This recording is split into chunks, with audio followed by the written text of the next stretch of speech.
बिस्मिल्लाहिर्रहमानिर्रहीम। अस्सलाम वालेकुम। मैं हूँ यूनिवर्सल हाई स्कूल से आपका उर्दू का टीचर सराना मोहम्मद बशीर। उम्मीद करता हूँ कि तमाम लोग खैरियत से होंगे। जैसा कि आप तमाम लोग इस बात से आगाह हैं कि हमारे मुल्क में कोरोना वायरस की एक वबा फैली हुई है, जिसके पेश नज़र गवर्नमेंट ऑफ पाकिस्तान ने तमाम तालीमी अदारे बंद किए हुए हैं।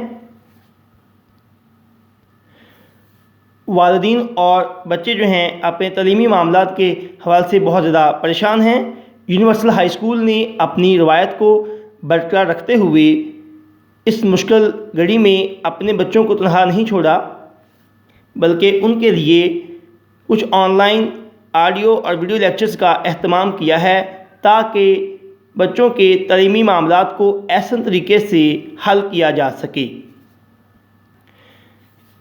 इस सिलसिले में आज मेरा उर्दू का लेक्चर नंबर 1 है क्लास 10th के लिए, जिसमें हम क्लास 10th के उर्दू का पेपर जो है उसका पैटर्न डिस्कस करेंगे। क्लास 10th का जो बोर्ड का पेपर होता है वो 75 मार्क्स का होता है, जिसमें 15 MCQs दिए जाते हैं। 15 MCQs की कुछ तरतीब इस तरह से है। क्लास 9th के अंदर आप लोगों ने वाहिद जमा मुज़क्कर मौनस साबिक़ा के मतज़ाद मुतरादिफ़ अल्फाज ये आपने पढ़े थे। क्लास 10th में हमने ये काम नहीं करना, बल्कि इस जगह पे हमने ग्रामर करनी है और अराब वाले लफ्ज़ करनी है हमने। तो 15 MCQs में आपको 10 जो MCQs हैं वो आपको आने हैं सबक में से, नज़म में से और गज़ल में से। इसके बाद बाकी जो 5 MCQs हैं आपके, उसके हिस्सा ग्रामर में से 5 MCQs आने हैं, जिसके 3 MCQs जो हैं वो ग्रामर के होंगे और 2 अराब वाले अल्फाज आपको दिए जाएंगे। इस तरह कुल आपके 15 MCQs बन जाएंगे। इसके बाद हिस्सा अंशाइया आता है, जिसमें आपकी जो बुक में नज़में और गज़लें दी हुई हैं, 9 आपकी नज़में हैं, 4 आपकी गज़लें हैं। इसमें से 10 नंबर की अशार की तशरीह की आनी है आपको, जिसकी तरतीब कुछ इस तरह से है। आपकी 9 नज़मों में से 4 अशार जो हैं वो मुंतखब किए जाएंगे और हिस्सा नज़म में से, जिसके 6 नंबर बनते हैं। इसमें 4 में से आपने 3 करने होते हैं। उसके बाद हिस्सा गज़ल में से 4 गज़लें हैं आपकी, उसमें से 3 अशार लिए जाएंगे और 3 में से आपने 2 करने हैं, जिसके 4 नंबर हैं। इस तरह हिस्सा नज़म और गज़ल के 10 नंबर की तशरीह आपको दी जाएगी। तमाम बच्चे इस बात को ज़हन नशीन कर लें कि किसी भी नज़म में से 2 अशार वो नहीं दे सकता। हर यानी कि टोटल 9 नज़मों में से उसने आपकी 4 नज़मों का इंतखाब करना है, उसमें से एक उसने शेर लेना है। इसी तरह आपकी 4 गज़लें हैं तो उसमें से 3 गज़लें जो हैं मुंतखब करेगा और उसमें से एक अशार लेगा वो। उसके बाद आपके पास आता है जी इक़्तिबास की तशरीह। ये 10 नंबर की होती है। 2 पैराग्राफ आपको आते हैं जिनकी आपने तशरीह करनी होती है। एक पैराग्राफ के 5 नंबर हैं और दोनों ही ये पैराग्राफ करने होते हैं। इस तरह ये आपके दोनों पैराग्राफ के 10 नंबर बनते हैं। अब इक़्तिबास की तशरीह कैसे करनी है, सबसे मेन चीज़ ये है। तो सबसे पहले आप लिखेंगे सबक का नाम, यानी पैराग्राफ को कम से कम 2 मरतबा आप पढ़ेंगे।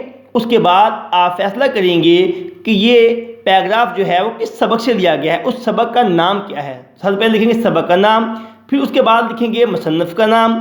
उसके बाद आगे आप लिखेंगे सनफ़े अदब, यानी सनफ़े अदब का यानी मैंने ये है यहाँ पर कि सनफ़े अदब के लिहाज से सबक क्या है। ये ड्रामा है, अफसाना है, नावल है या मुकालमा है। तो वो सबक जो है जो भी होगा, वो मुकालमा है, नावल है, अफसाना है, जो भी होगा वो खाका है, तो वो आप सनफ़े अदब के आगे लिहाज से उसके लिख देंगे। उसके बाद आपने लिखना है माखज़, यानी कि हर सबक के आखिर पे जाके ब्रैकेट में एक छोटा सा नेम लिखा होता है, उस सबक के बारे में बताया जाता है कि ये सबक फ़लाँ किताब से लिया गया है, तो वो आप लिखेंगे। اس کے بعد آپ نے لکھنا ہے خط کشیدہ الفاظ کے معنی۔ خط کسے کہتے ہیں؟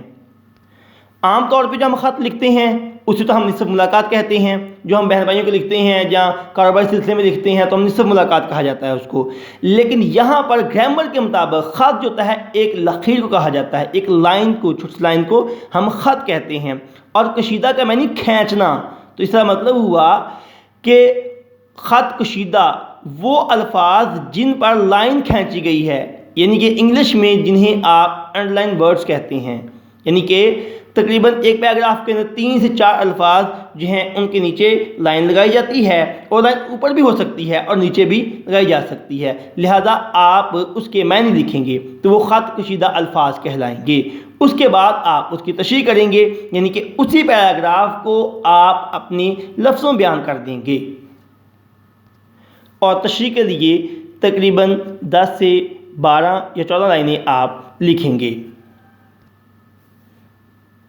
اس کے بعد آپ جو ہیں وہ مختصر سوالات کریں گے، یعنی کہ آپ کو 8 سوالات دیے جائیں گے، جس میں سے آپ نے 5 کے جواب لکھنے ہوں گے،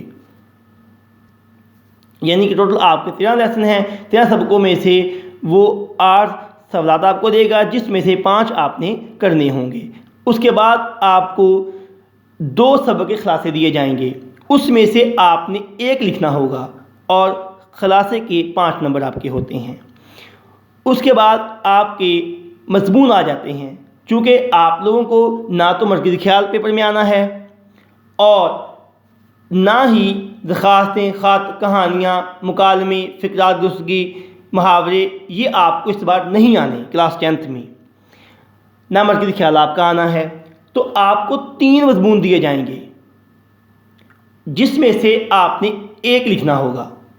اس کے بعد آپ کی قواعد انشاء اردو کی جو بک ہے اس میں تحفیم و عبارت دی ہوئی ہے، جس کی تعداد 18 ہے، اور 18 میں سے 1 تحفیم عبارت بورڈ میں آپ کو آنی ہے۔ عبارت آپ کو جیسے پیپر میں دی گئی ہے ایسے ہی آئے گی، اور اس کے اندر سے سوال پوچھے جائیں گے، اور اس عبارت کے اندر ہی اس کے جواب موجود ہوتے ہیں۔ اس طرح یہ تحفیم عبارت جو ہے وہ آپ کو 10 نمبر کی دی جائے گی، جس کے 5 سوال ہوں گے، یعنی ایک سوال کا 2 نمبر ہو گئے۔ اس طرح یہ ایک آپ کے 10 نمبر کے یہ آپ کی تحفیم عبارت بنے گی، اور ٹوٹل آپ کے مارکس بن جائیں گے 75۔